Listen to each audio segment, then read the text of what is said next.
All right, so now we have our 7-step value scale up at the top of our paper, and there are clear, distinct differences between each value going from our lightest light to our darkest dark. Now this is going to be our subject. This is going to be our goal, and we want to include all 7 of those values in our drawing. So I want to start out with first getting situated here. So I'm going to start by drawing that sphere, and I want this to fill the paper as much as possible. And I'm just going to go with a very, very light, very general kind of outline, and that's going to change as I go. These outlines don't have to be perfect. If I put them on very, very lightly, then I can make adjustments as I continue, right? So let's start with our circle. And again, to draw a perfect circle, I mean, you could trace something on there, a roll of tape or, something if you wanted. But I'm working from my shoulder and using the side of my pencil, not trying to sketch it around like this, but I'm getting that circular motion in place and kind of doing that in the general vicinity of where I want that to be. And that's what I'm going to start with. That's all that I need for right now. Notice that in the image there is a reflection of that as well. And reflections are mirror images of that object. So it's like just taking a sphere that's that exact same size and dropping it down. It will be lighter and a little bit different. We can't, of course, see all of it, but I can put a little bit of an indication of that. If I drop the sides of those down, I can see where that will hit. And I've made that maybe a little bit small, and then I've got my big cast shadow that comes over to the side, and that's basically an ellipse that runs off. In this case, it's running off the edge of the table here, but this edge of it is a little bit curved, and this back edge is a little bit curved. It's not just flat lines that are coming out, but there's a little bit of a curve to it. And then I've got that back table, the edge of the table that I could indicate back here, and that line would continue on over here. But that becomes important when we're going to want to try to make the edge of our subject. And I might just enlarge everything just a little bit here so that it's easier for you to see and we get everything in that we need to. Okay, so that's how I'm going to start things. I'm going to drop that edge down too. So that's the advantage of drawing very, very lightly as you start out, because you can correct it. You're not committed to it then. That really comes down a little bit lower and comes on over here. Okay. All right, that's enough to get us started. So now I'm gonna start with using a tool that's really pretty fun and pretty cool. We're going to use your chamois. Now yours is going to be kind of, if it's brand new out of the package, it's going to be kind of tan in color. This is a well-used, well-loved chamois. And you want it to have a lot of charcoal on it. And a way to do that when you first start out is to get your stick of charcoal, which I'm just going to grab from over here. I've got just a partial stick here, but get a piece of newsprint or a scrap piece of paper and just using the side of the charcoal, just get a lot of charcoal down on there. And then you're going to charge up the chamois with that. You're going to load the chamois with that charcoal that's on there. And the charcoal is going to be a blending tool for you. So having a scrap piece of paper nearby where you can do this is going to be helpful. But let's go ahead and let's just start by getting rid of some of this white space. We've got, so our object is white. We do want to leave some of the paper right here, but all around it, there's tone. Even down on the reflection, there's tone. And there's really just kind of our lightest light is right there. So I take my chamois and I just start applying that. And this is just, you know, this is our first coat. This is our first layer. And the more pressure you apply with the charcoal, the more it gets, you know, kind of into the surface and the harder it will be to get off. You want to retain your value scale there at the top. Don't mess with that. But everything else can have a layer of charcoal applied to it. Okay. Now we're going to go back in and we're going to start to kind of find things again. And I'm going to work a little bit reductively with my kneaded eraser now and try to bring back some of those edges that I just took out.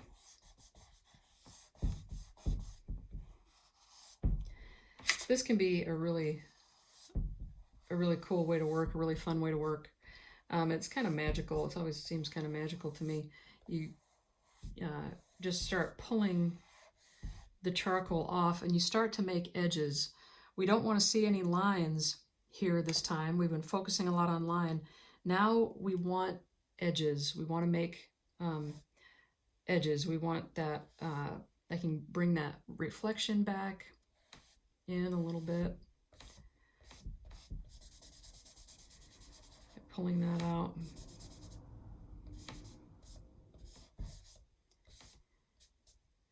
And everything else kind of has a mid-tone to it. This edge here is probably a little bit whiter.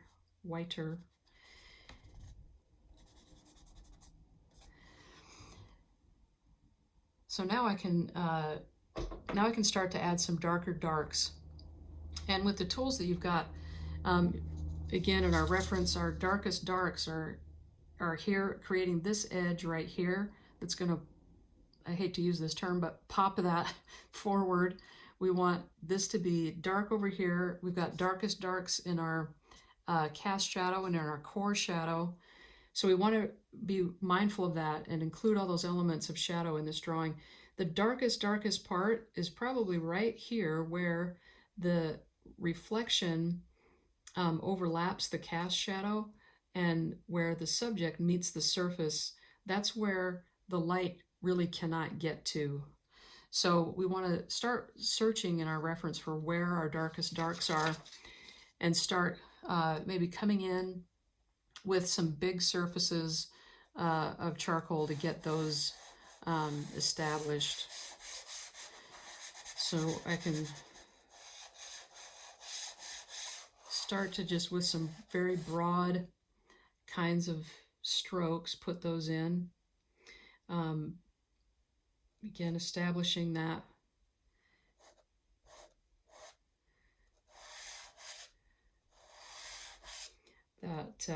cast shadow back in there. Not applying a whole lot of pressure. We just want to try to get some very broad shapes on here. Coming back in with the chamois, we'll blend that in again. Now there will come a point when you've got to stop using the chamois. You can only blend so much, and it'll get to the point where you're just continuing to take value off instead of adding it on.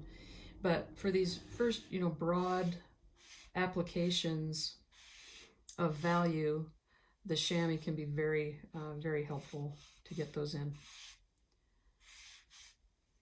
Okay, so again, you know, I'm not concerned about absolute edges. I'm going to be working things through here.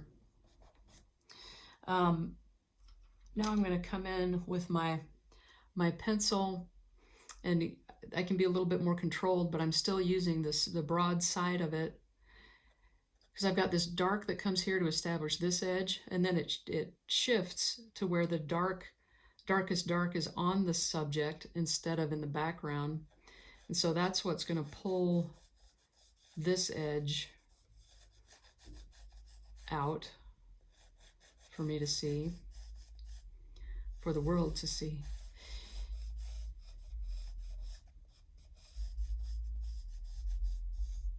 So I can start to establish that, start to get that core shadow.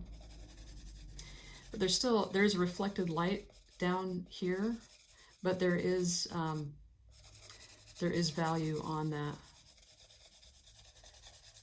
But again, I'm being very general about it.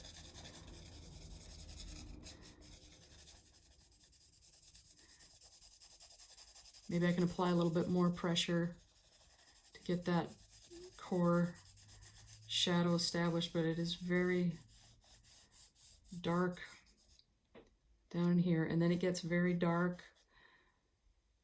Well, not as dark as over here, but kind of a mid-tone, probably something between here that's over on this side.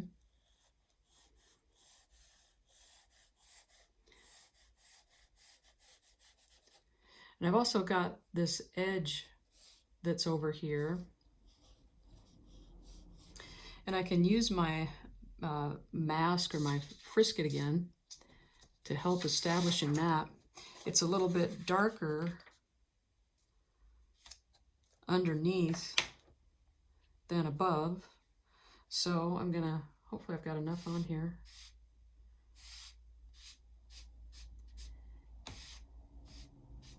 And I could maybe get that charged up a little bit more to get a darker edge on that. But the Frisket, you know, you can make some nice broad edges, or at least the beginnings of some, that can help you in establishing those areas of tone, areas of value.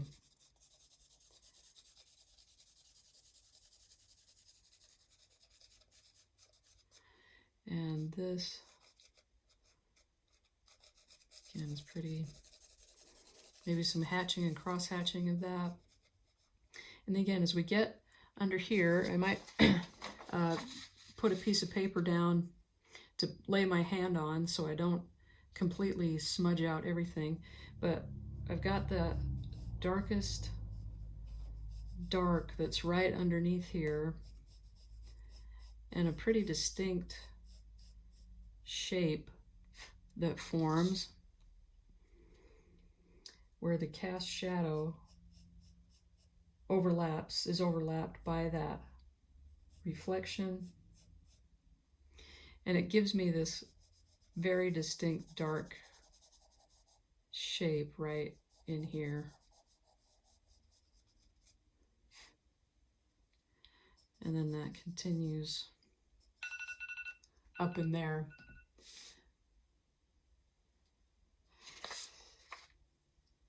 So you can see how I'm just starting to